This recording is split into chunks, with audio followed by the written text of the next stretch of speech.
너희 마음이 그리스도를 향하는 진실함과 깨끗함에서 떠나 부패할까 두려워하노라. 아멘. 오늘 이 시간에는 코로나 시대의 신앙이라는 그 큰 주제 가운데 세 번째 시간입니다. 미혹의 문제, 미혹의 문제에 관해서 우리가 좀 말씀을 나눠보려고 합니다.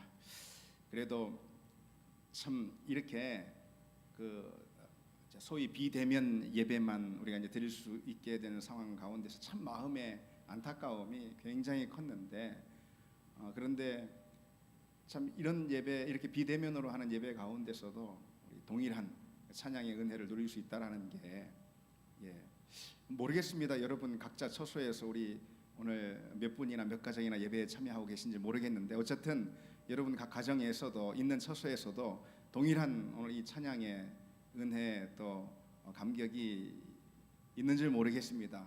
있는 줄 압니다.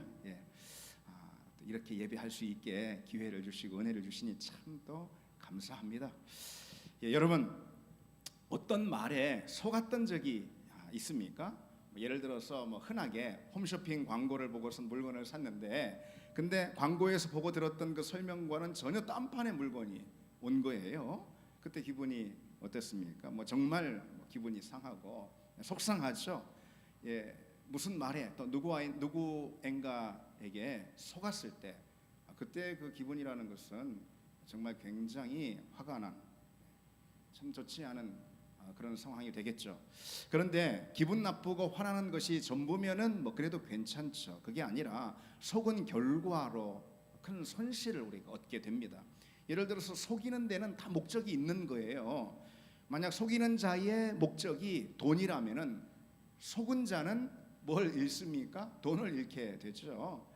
그런데 홈쇼핑에서 그처럼 돈을 좀 이렇게 손해 보는 잘못 물건을 사는 바람에 그런 정도가 아니라 그보다 훨씬 큰 손해도, 속는 바람에 훨씬 큰 손해도 있지 않겠어요? 예를 들어서 좀 좋지 않은, 좀 아주 불행한 예지만은 속아서 결혼했단 말이에요. 사기 결혼 이런 거 있을 수 있잖아요. TV에서나 보는 그런 광경일까요? 어쨌든 속아서 결혼했다면 어떻겠습니까? 그 인생 전체를 잃어버리는 거죠. 그 참으로 불행한 일 아니겠어요?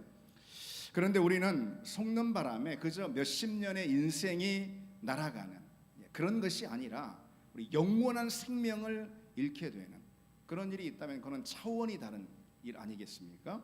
불행하게도 그런 기만과 거짓에 넘어가는 사람들이 그렇지 않은 사람들보다 이 땅 가운데는 훨씬 더 많다. 훨씬 더 많다. 그거죠.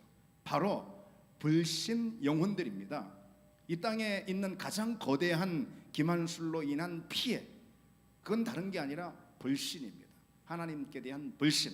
바울은 디도서에서 우리도 전에는 어떤 자라고 소개하고 있냐면요, 전에는 속은 자다. 우리도 전에는 속은 자요. 디도서 3장 3절에 말씀합니다.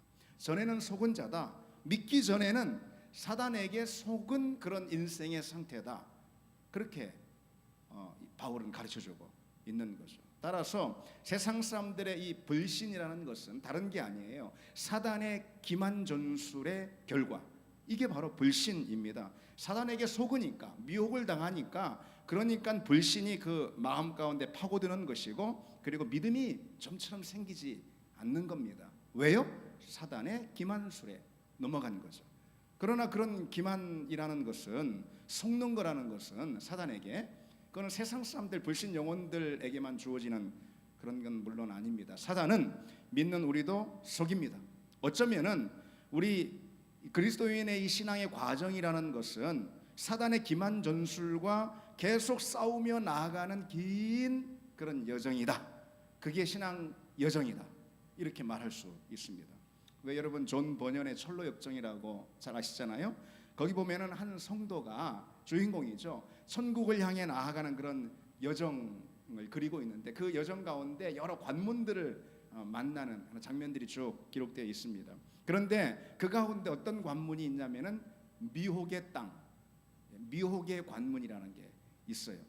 우리는 신앙생활 가운데 항상 사단의 미혹에 노출되어 있다라는 것을 말해주는 거죠. 그 미혹과 기만의 속지 말아야 하는데, 근데 우리 신앙생활 가운데 넘어지는 바람에 자칫 잘못해서 속아가지고 사단에게, 그래서 우리가 영적으로 우리 믿음의 자리에서 큰 피해를 당하는 그런 일들이 참 많습니다. 태풍이 지금 몰려오고 있다고 하는데, 우리 신앙의 여정 가운데 그런 태풍을 만나는 자리, 그것이 바로 사단의 기만술에 넘어가는 바람에, 속는 바람에 우리는 우리 영혼의 큰 태풍을 맞이하는 경우가 있다라는 거죠. 그래서 깨지고 부서지고, 그래서 우리는 항상 따라서 깨어 있어야 합니다. 그래야 우리 믿음과 영혼을 사단의 미혹으로부터, 거짓으로부터 우리가 지킬 수가 있죠. 우선 우리가 알아야 할 사실은요, 이 미혹의 주체는 사단입니다. 말씀드리는 대로. 그래서 사단을 거짓의 아비다, 그렇게 말씀하고 있는 거예요. 이렇게 말하면은 벌써 이제 좀 집중력이 좀 떨어지는 그런 사람도 있을지 모르겠습니다. 왜냐하면 사단이니 또는 뭐 마귀니 그러면은 실제로 그런 존재를 느끼지도 못할 뿐더러 심지어 그런 말을 꺼내는 것조차에 대해서도 뭐 좀 이렇게 불편한 그런 그리스도인들도 참 있다라는 사실이죠. 그건 말이 안 됩니다. 그런데 어떤 경우는 뭐 천국이니 지옥이니 하면은 또 못마땅히 여기는 그런 사람도 실제로 있습니다. 복음을 그렇게 원색적으로 말하는 거 있잖아요. 그런 거에 대해서 뭐 그것이 틀렸다라고 말은 안 하는데 그렇게 좋게 편하게 여기지는 않는다라는 거예요. 뭐 그리고 그런 말은, 그런 원색적 복음은 뭐 초신자들에게나 해당되는 거다, 뭐 이렇게 좀 수준이 낮은 것으로요. 천만의 말씀입니다. 본인이 뭐 어떻게 느끼든 여기든 상관없이 천국과 지옥은 있는 거죠. 그리고 천국을 향한 여정에 있는 그리스도인들을 미혹해서 지옥으로 이끄는 그런 사단의 기만 전술이 있다. 이걸 우리가 결코 가벼이 여겨서는 안 됩니다. 어쨌든 미혹 혹은 이 기만이라는 것은 사단의 주된 무기입니다. 오늘 본문도 보십시오. 사단이 최초에 사용한 전술이 바로 미혹이죠. 뱀이 그 간계로 하와를 미혹한 것 같이, 이것은 에덴에서 있었던 사건을 말하는 거잖아요. 뱀이 그 간계로 하와를 미혹한 것 같이, 여기서 미혹이라는 이 단어는요 아주 굉장히 강한 뜻입니다. 강한 뜻의 단어예요. 그래서 이거는 실제로는 철저히 속이다, 이렇게 이제 번역해야지 옳습니다. 철저히 속이다, 철저한 기만술. 그것에 속은 결과 아주 참담하고 돌이키기 어려운 그런 상태가 되는 거죠. 특히 미혹이라는 것은요 이런 뜻도 있어요. 속이다라는 뜻만 있는 게 아니고 길을 잘못 들게 하다, 딱 속여서 길을 잘못된 길로 안내하는 거예요. 길을 잘못 들게 하다, 이런 뜻이 있습니다. 그러니까 종합해서 보자면 이런 거예요. 여기서 미혹한 것 같이, 이게 무슨 뜻이냐면은 사단은 거짓으로 미혹해서 길을 잘못 들게 하는 겁니다. 그리고 그 길이 옳은 길인 양, 좋은 길인 양 아주 뭐 그냥 한 점 의심 없이 철저하게 딱 믿어버리도록 그렇게 철두철미 속여버리는 것이죠. 그래서 자기가 지금 들어선 그 길이, 가고 있는 그 길이 뭐 한 점 의심 없어요, 틀렸다라는. 그래서 결코 그 길을 돌아설 그럴 마음을 생각지도 하지 못하게 합니다. 그런데 그 길은 파멸의 길이거든요. 멸망의 길이거든요. 본문을 우리 다시 보시면은 뱀과 사단의 그러한 미혹, 철저한 거짓말, 속임수, 그거로 어떤 결과가 일어나죠? 뱀이 그 간계로 하와를 미혹한 것 같이 너희 마음이 그리스도를 향하는 진실함과 깨끗함에서 떠나 부패할까 두려워하노라. 부패하게 되는 거예요. 부패하게. 그래서 미혹의 결과로 우리가 진실함과 깨끗함에서 떠나 우리 영혼, 우리 믿음이 부패하게 됩니다. 여기서 다시 부패하다라는 것은 당연히 더럽히다라는 그런 뜻도 있지만은 파괴하다라는 뜻도 있습니다. destroy, 파괴하다. 그게 미혹의 목적이죠. 왜 미혹을 합니까? 거룩함에서 벗어나 오염되고 더럽혀지도록, 그리고 건강하게 서 있는 그 믿음을 사단이 그냥 두고 못 보는 거죠. 파괴시키는 겁니다. 철저하게. 그 파괴 공작의 출발이 뭐라는 거죠? 미혹이다. 속임과 거짓이다. 여러분, 그 에덴에서 인류를 타락시킬 때 마귀는 어떻게 했습니까? 아주 강압하고 강제해가지고 타락시키지 않았어요. 선악과를 막 그냥 입에다 막 쳐넣어주면서 막 이거 먹어, 예. 막 아담의 팔을 비틀면서 이거 먹어, 참 먹어 막 그렇게 하지 않았잖아요. 예. 억지로 먹게 하지 않았습니다. 대신 속입니다. 기만과 미혹을 통해서 아담 하와 스스로 선택하게 만들잖아요. 그게 좋은 것이냐 착각해가지고 한 점 의심 없이 그 길로 딱 들어서 버리는 거죠. 예. 강압과 강제의 방식으로 이 에덴에서 사단이 아담과 하와를 타락시키려 했다면, 선악과를 먹게 하려 했다면 아마 아담과 하와는 저항했을 것입니다. 예. 그래서 오늘날까지 에덴이 남아있을지 모르겠습니다. 그래서 사단은 속입니다. 교묘하게 하나님의 말씀을 왜곡하고 속여서 아담을 기만시키고 그래서 결국은 넘어지게 만듭니다. 이런 일들이 늘 우리 신앙의 자리 가운데 있다라는 것을 우리는 결코 잊으면 안 됩니다. 사단의 기만술은 항상 내 가까이에 있습니다. 마치 우는 사자처럼 삼킬 자를 찾습니다. 이 말씀을 그렇게 이해해야지 가장 우리 믿음의 현실의 정확한 이해입니다. 우는 사자처럼 삼킬 자를 찾는다. 이건 다른 게 아니에요. 바로 기만술을 통해서 삼킬 자를 찾습니다. 사단은 늘 거짓으로 넘어뜨릴 표적을 찾습니다. 기가 막힌 거짓, 아주 기가 막힌 그런 기만술을 가지고 그것으로 현혹시킬 표적을 찾는 거죠. 그리고 미혹해서 넘어뜨리는데 아주 완전히 참담하게, 철저하게 인정사정 보지 않고 그렇게 파괴시켜버립니다. 여러분, 얼마나 무서운 일일까요? 그래서 오늘 본문에 바울이 뭐라고 말씀하고 있죠? 너희들이 혹 그러할까 해서, 고린도 교회 성도들을 향해서 그러할까 해서 참으로 두렵다. 바울이 참으로 두렵다는 표현을 쓰지 않아요? 예. 무엇을요? 사단의 기만술로 인해 고린도 교회 성도들이 부패하게 될까 봐, 다시 말해서 오염되고 그 믿음에서 철저히 넘어지는 일이 생길까 해서 내가 너무 두렵다, 그렇게 표현하고 있습니다. 특히 지금과 같은 마지막 때에 이 미혹하는 일이 더 크게 일어나고 있다는 것은 주지의 사실이에요. 요한계시록에 큰 용이, 이거는 이제 사탄 마귀를 말합니다. 큰 용이 내쫓기니 옛 뱀 곧 마귀라고도 하는 사단이라고도 하며 온 천하를 꿰는 자라 그랬습니다. 이 용, 이 옛 뱀이에요. 이거는 마귀 또는 사단이에요. 다 같은 거죠. 예. 이 마귀가 온 천하를 꿰는다 그랬습니다. 마지막 때에 있을 가장 두드러진 그런 영적인 사건을 말하고 있는 거죠. 에덴에서 활약했던 그 뱀이 지금 온 천하를 꾀하고 있다, 그런 말씀이죠. 마지막이 가까울수록 옛뱀의 활동도 훨씬 더 활발해진다. 그 활동의 범위가 심지어 어느 정도예요? 온 천하인 거예요. 이제는 에덴 한 부분이 아니에요. 아담과 하와만이 아니에요. 온 천하가 이 사단의 미혹의 대상이다 이거죠. 사단이 미혹의 표적으로 삼지 않는 자는 단 한 사람도 없다. 그 사람에게 정확하게 맞는 기가 막힌 기만술 가지고 그 사람을 넘어뜨리는 거죠. 그리고 거짓에 계속 묶어두는 것입니다. 심지어 여러분, 우리가 알고 있듯이 사단은 예수 그리스도까지 미혹하려고 하지 않았어요? 광야에서 금식하실 때에 사단이 예수님께 한 이 시험, 이것은 모두 이 기만술의 이 거짓에 근거한 유혹인 거예요. 사단의 시험이, 네가 돌로 떡을 만들어서 사람들에게 나눠주면은 네가 맡은 그 구원의 사명은 크게 성공하게 될 거야, 이런 거거든요. 이 기만술이 기만술. 예수님한테도 그렇게 미혹을 시도하려 했던 이 간 큰 놈이 사단인데, 예. 우리는 정신을 차리지 않으면 아주 손쉬운 밥이 되고 맙니다. 사단은 그런 미혹의 전술로 온 천하를 거짓으로 꿰입니다. 특별히 하나님의 자녀들을, 하나님의 백성들을 그렇게 거짓으로 넘어뜨립니다. 그리고 또 특별히 기억해야 될 건 언제 그렇게 많이 하느냐? 큰 재난의 상황들, 큰 어려움의 상황들이 그렇습니다.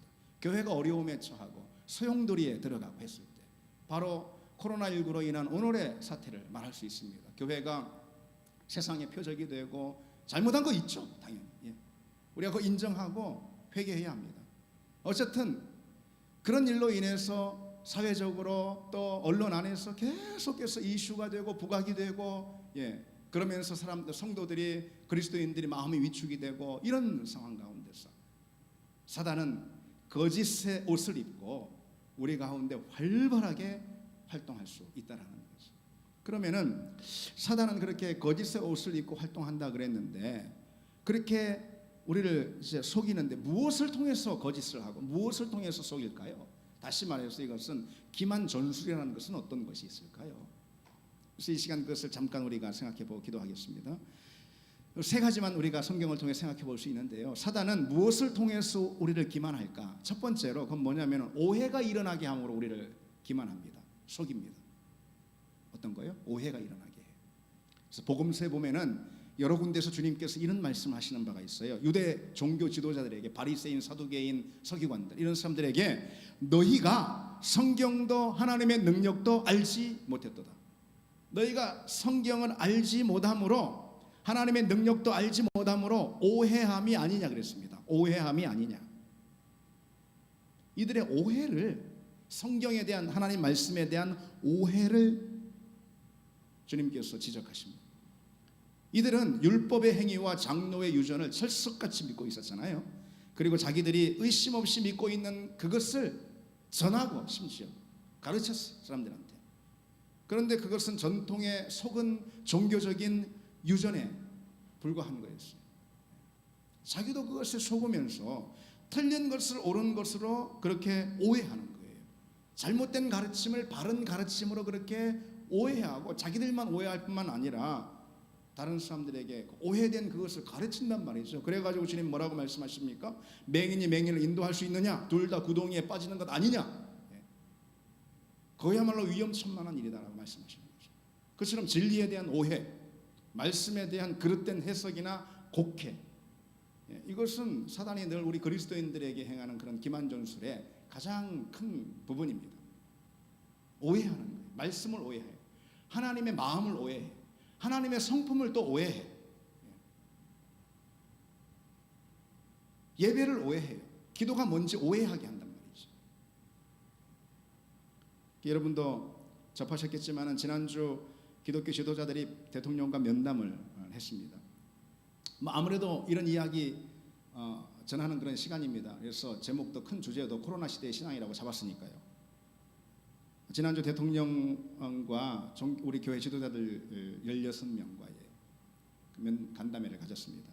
그 자리에서 교회 지도자들이 정부가 예배 금지 행정 명령을 일방적으로 그렇게 내리는 것은 신앙의 자유를 침해하는 것이다라는 우려를 표했습니다.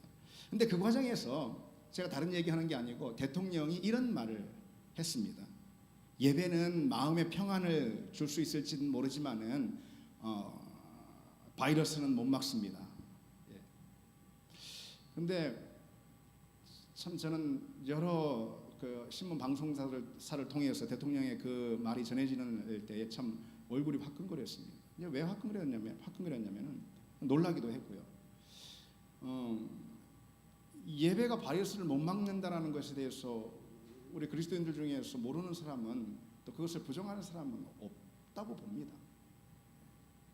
아주 극히 일부 어떤 극렬한 그런 사람들은 여기다 놓으면 안 되고,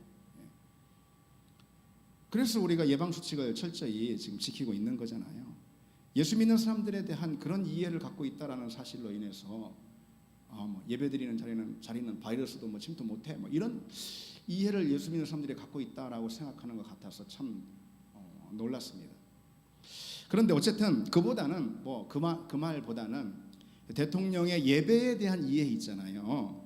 그러니까 예배는 마음의 평안을 줄 수 있지만 대통령의 예배에 대한 이해가 그리스도인들이 갖고 있는 예배에 대한 이해와는 상당히 동떨어져 있다라는 거, 이게 더 중요합니다. 예배를 드리는 이유는 마음의 평안이 아닙니다. 그렇게 오해하고 있는 분들 계십니까? 아닙니다. 예배의 자연스러운 부산물, 이것이 마음의 평안일 수는 있습니다. 그러나 예배를 드리는 목적과 이유가 그것일 수는 없습니다. 오히려 마음의 부담과 큰 도전이 될 수 있어요. 예배 가운데 나아갈 때. 우리 아까 찬양 중에도 임재 앞에 나아갈 때 잠잠하라 그랬잖아요.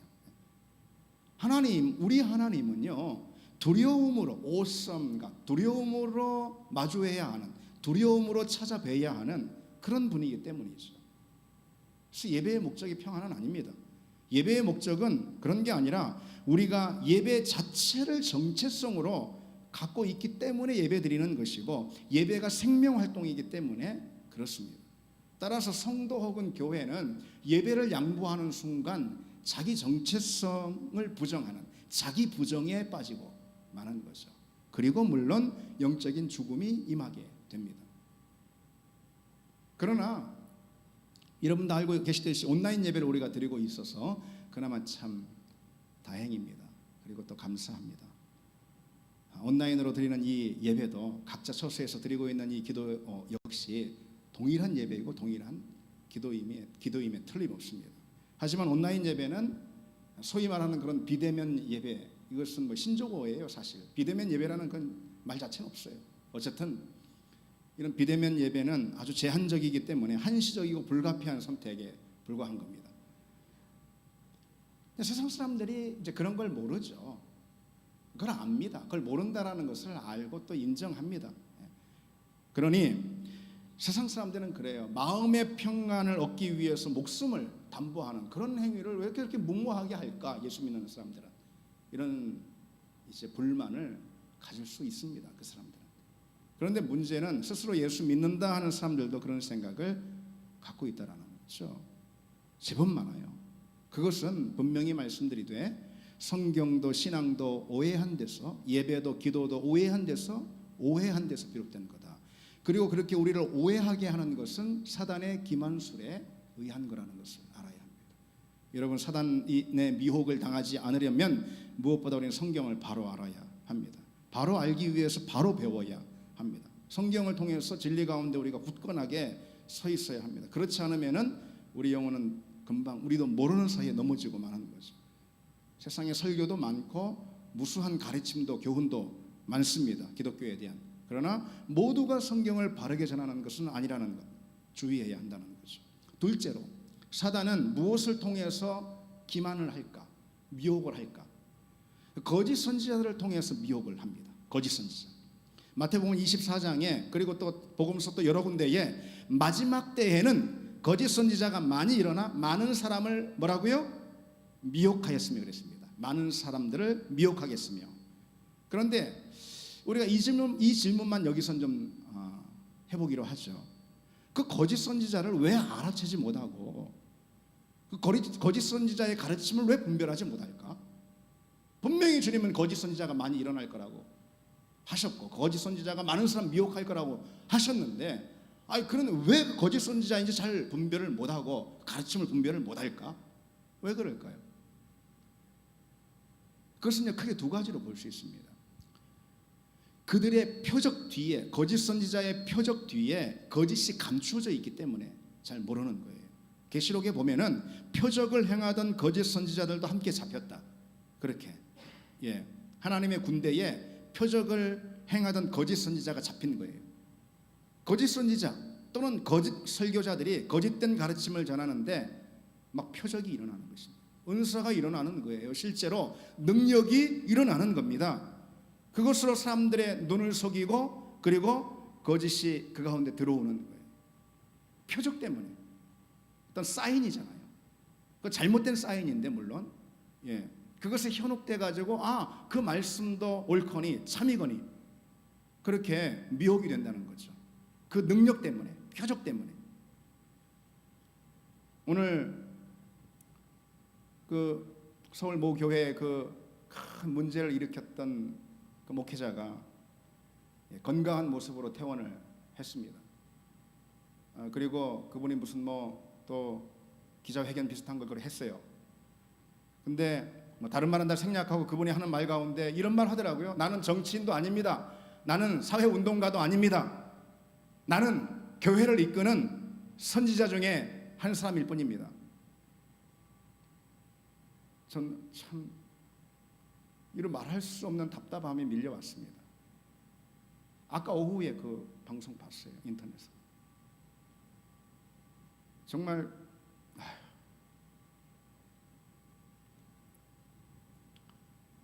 그분을 사람들이 많이 추종합니다. 많이 따릅니다. 그게 표적인 거예요. 많이 따르는 게 표적이에요. 사인이에요. 그래서 그 표적 뒤에 거짓이 또 아래를 트고 감춰져 있는 거죠. 그래서 사람들이 속아 넘어가는 겁니다.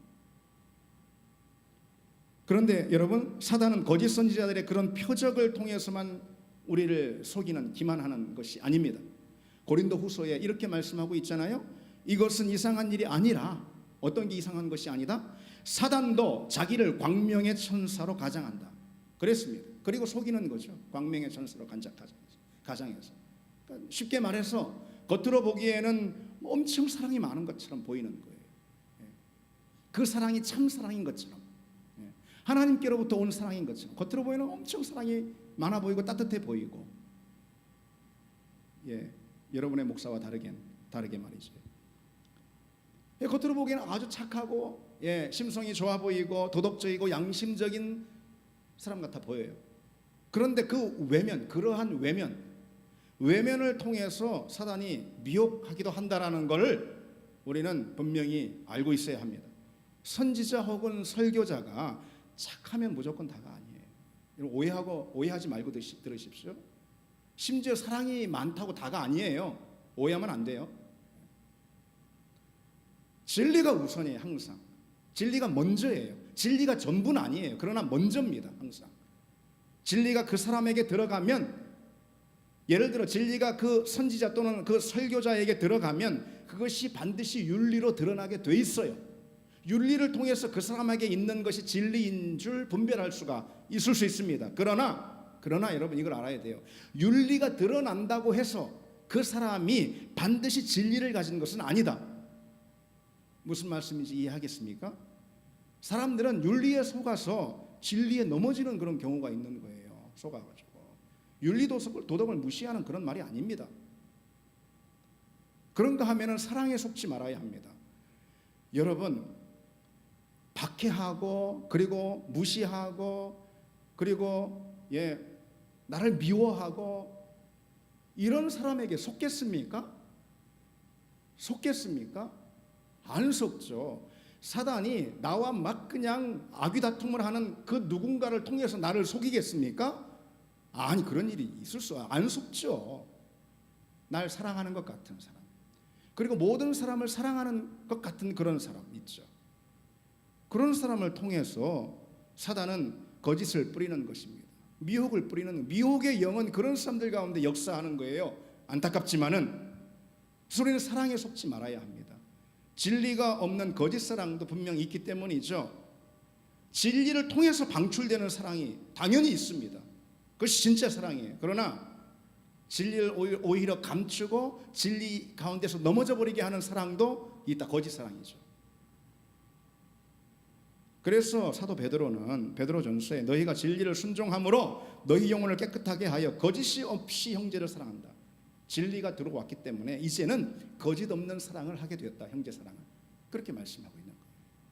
정말 좋은 사람 같아 보이고 그 말씀대로 따라도, 워낙 좋은 사람이니까 그 말씀대로 따라도, 그 가르침대로 따라도 되겠다라고 여겼는데 아닐 수도 있는 거예요. 그러니까 우리 영혼을 지키기 어려운 거예요. 이 세상이 정말 사랑이 많은 것 같아서 그 말씀을 쫓았는데 그렇다고 꼭 진리는 아닐 수가 있는 거예요. 그러니까 우리 신앙의 자리가 위험한 거예요. 늘 가장 중요한 것은 진리의 말씀이다라는 생각을 그래서 가져야 하는 것입니다. 언제나 속지 않기 위해서는, 우리가 거짓된 사랑에 속지 않고 거짓된 윤리에 속지 않기 위해서는 항상 이런 생각 가져야 돼요.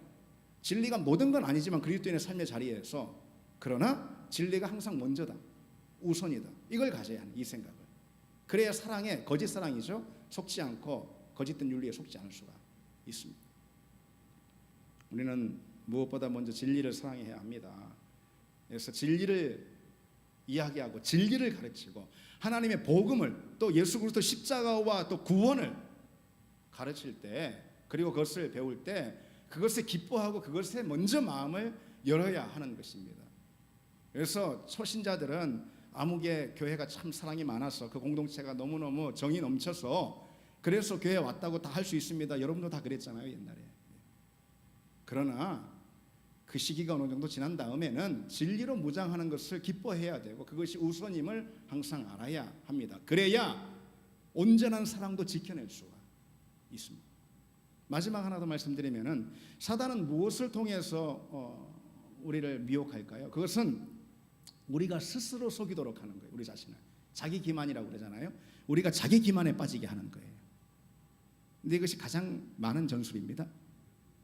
그 전술 가운데 믿음의 자리에서 자기 기만은 생각보다 많습니다. 모두 사단의 이 전략인 거예요. 이것이 갈라디아서 6장에 스스로 속이지 말라 그랬어요. 고린도전서 3장에 아무도 자신을 속이지 말라, 즉 자기 기만에 빠지지 말라 그렇게 말씀하고 있어요. 그리고 요한 1서에도 만일 우리가 죄 없다 하면은 스스로 속이는 자다라고 말씀하고 있어요. 우리는 믿음의 자리에서 스스로를 속이는 그런 자기 기만, 이 행위를 그렇게 많이 하고 있다라는 거죠. 그러니까 성경 곳곳에서 이런 권면을 주고 있는 거죠. 신앙생활 가운데 자기를 속이는 때가 많습니다. 스스로 속이는 때가 많아요. 자기 기만은 실은 자기 스스로 자기를 속이는 거라기보다도 그 배후에 사단이 있어요. 사단이 우리를 속이는 거짓된 자리가 바로 이 자기 기만인 겁니다. 예를 들어서 이런 자기 기만에 빠질 때가 많이 있을 수 있어요. 신앙의 자리에서 항상 내 믿음은 안전해, 내 영혼은 안전해.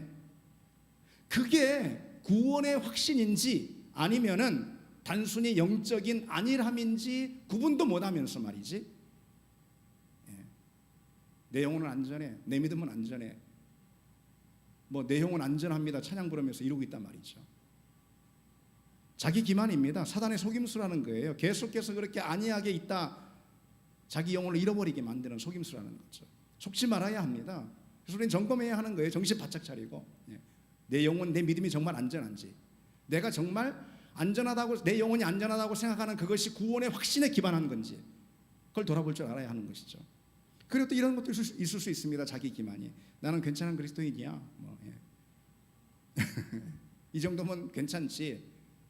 그런 사람들 많이 있습니다. 여러분들은 겸손해서도 안 그럴지 모르지만 스스로 속이는 거예요. 사실 믿음이 형편없는 상태인데 거의 파산 직전인데 이 정도면 괜찮지 그렇게 스스로 믿고 있는 겁니다. 사단의 속임수입니다. 요즘 소위 말하는 아까도 신조어라고 말씀했죠. 이 비대면 예배라는 거. 어쨌든 좋습니다. 비대면 예배 이 상황에서 어느 기독교 설문 조사 기관이 설문조사를 했어요. 그 항목 중에서 어떤 게 있냐면은 지금 영상 예배를 드릴 때에 예배 시간 전체 처음부터 끝까지 축도할 때까지 예배 시간 전체에 참여하고 있지 못한 그래서 일부분만 참여하고 있는 분은 누굽니까? 몇 명입니까? 이게 이제 당신은 그러고 있습니까? 이제 물은 거죠. 그때 여러분 놀라지 마십시오. 무려 86%나 됐어요. 예배 순서 처음부터 끝까지 전체 참여하고 있지 못하다, 나는 부분만 참여하고 있다라고 답한 응답자가 86%였어요. 저는 이 설문조사 보고 갑자기 좀 마음이 어두워지기 시작했어요. 불안해지기 시작하고. 여러분 다 어디 계시는지 모르겠지만은 몇 분이나 또 우리 같이 기도하고 있는지 모르겠지만은 이 자리에서 예를 들어서 찬양 시간만 또는 설교 시간만 참여하고선 이 정도 예배 잘 드리고 내 예배는 문제가 없어. 철저히 기만당하고 있는 거죠. 자, 여러분 기억하시기 바랍니다. 사단은 성경을 오해하게 함으로 우리를 기만합니다. 거짓 선지자들을 통해서 우리를 기만합니다. 자기 기만에 빠지게 함으로써 우리를 기만해서 그 기만의 목적은 뭐죠? 결국은 우리 믿음을 떨어뜨리고 추락시키는 목적이죠. 그런 일이 이 코로나 시대에 우리 가운데 일어나지 않도록 마지막 시대에 그렇게 우리